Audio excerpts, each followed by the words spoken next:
Hello guys, so I'm just sat here drawing and I started thinking about ethics for some reason and philosophy a little bit, and it sort of okay, well, basically I'm just gonna say what I was thinking. So I often get the feeling that I perhaps intellectualize life a little bit too much. Sorry, I sound weird. I got a polo. Yeah, so sometimes I think I perhaps talk about life a little bit too much or think about life a little bit too much, but maybe I don't apply the things I'm thinking about to my everyday life. And perhaps, put that way, perhaps the best thing to do is to think about things which are going to be conducive to improving everyday life, because this is the life we're living. And if you're going to think about something abstract which isn't necessarily, which is just purely for your enjoyment and doesn't actually contribute to your current situation, then what's the point? Perhaps we should direct our thinking and learn to control it in a way that we can think about something that's actually going to benefit us.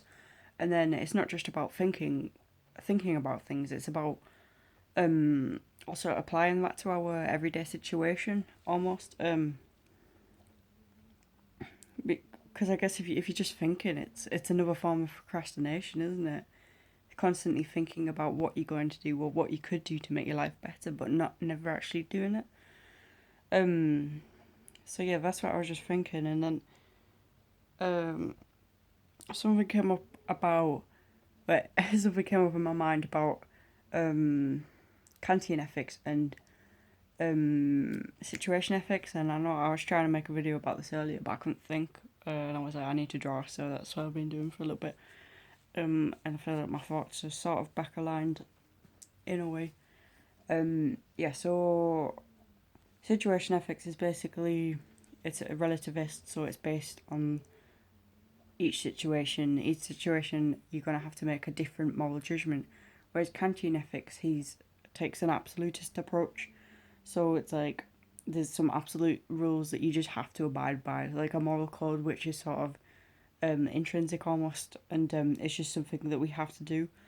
And I criticise the fact that Kant is absolutist, because by saying that the world isn't an orderly place necessarily, and it's something that you can't really apply an absolutist value to, because it's like trying to apply something ordered to something disordered.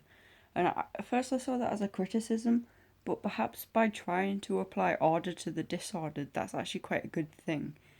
Maybe we need something higher to aim towards, like having an absolute rule. It's like it's a lot stronger than perhaps having situational rules, which I guess aren't even really rules. They're just, it's just you evaluate a situation and you decide what's the best thing to do in this situation. And one, perhaps the human will isn't strong enough to be able to um, always make the best decision.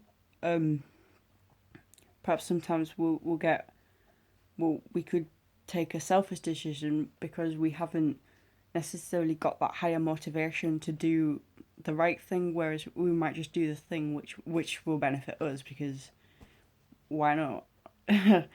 um, yeah, but Kant's absolutist approach, it's like it doesn't give us that room for, I guess, fannying around, or like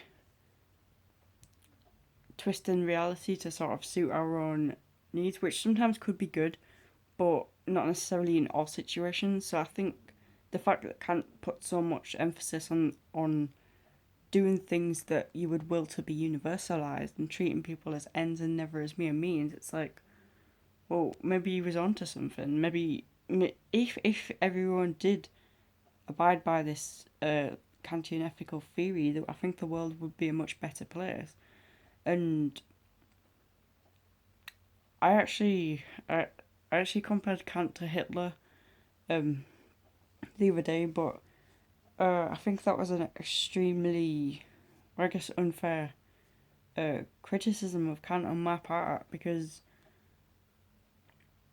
Kant and Hitler are probably similar in some ways, that they're conservative, well, basically right wing. I don't know about conservative, but yeah, I think the biggest difference between them is resentment. I think Hitler had a lot of resentment due to the life he'd lived, and that's what led him to do the horrible things. It's like they both have this ideology where they want to instill order into the world, probably due to the political beliefs or the personality type, maybe high in conscientiousness or whatever. Um, but the thing that made Hitler act out in such a horrific manner might not necessarily just be because he had the power to do so. It, it's probably because he had resentment. And the comparison I made was that had Kant have been had Kant have had the power to try and instill his ideology onto the world, which was an extremely ordered ideology, perhaps he would have played it out in the same way as Hitler.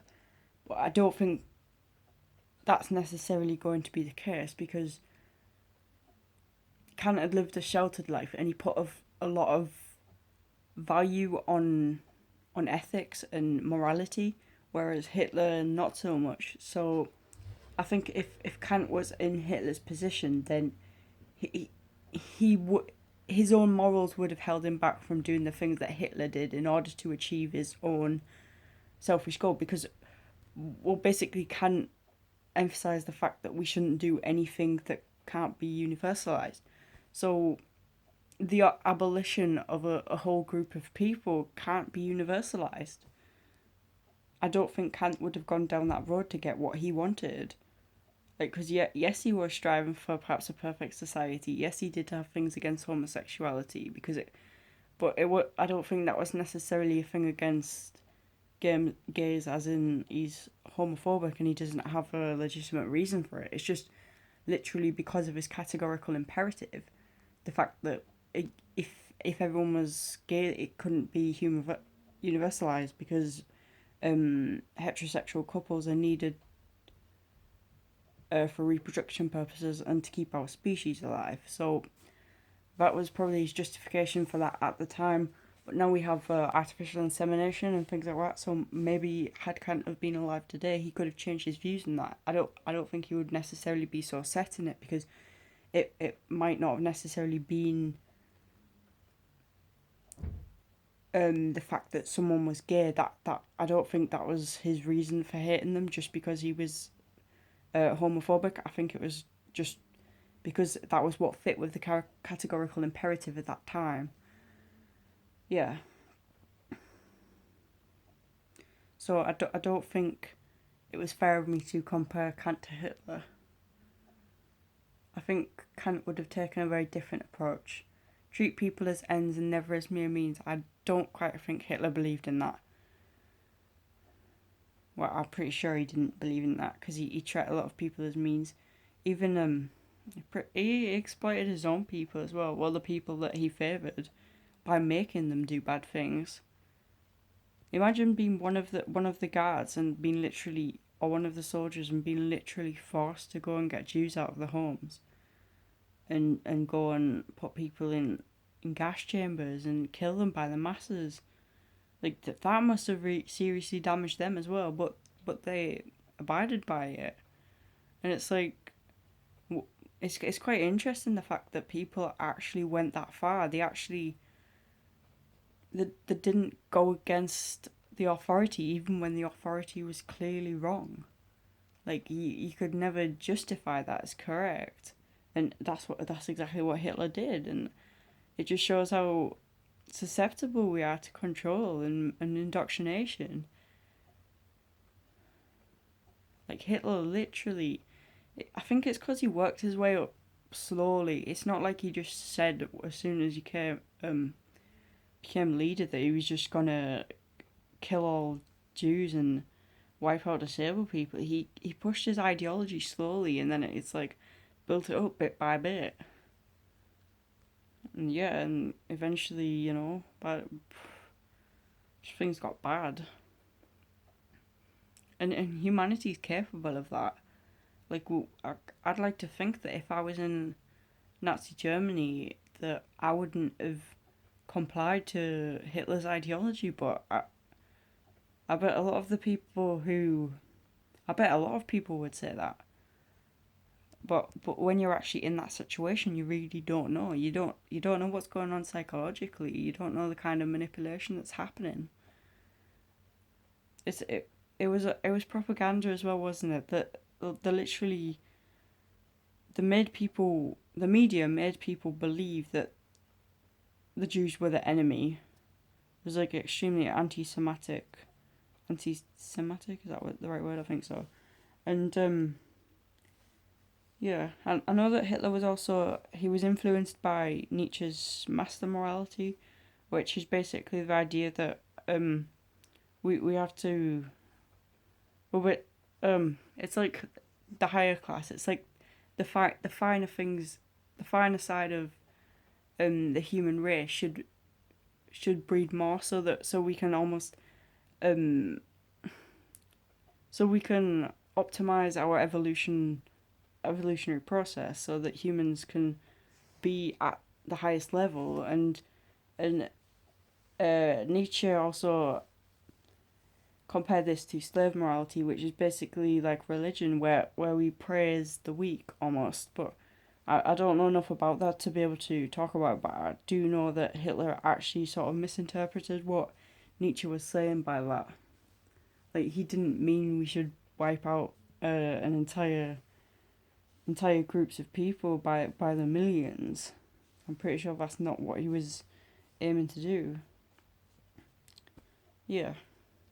So I don't think Kant really is like Hitler. And yeah.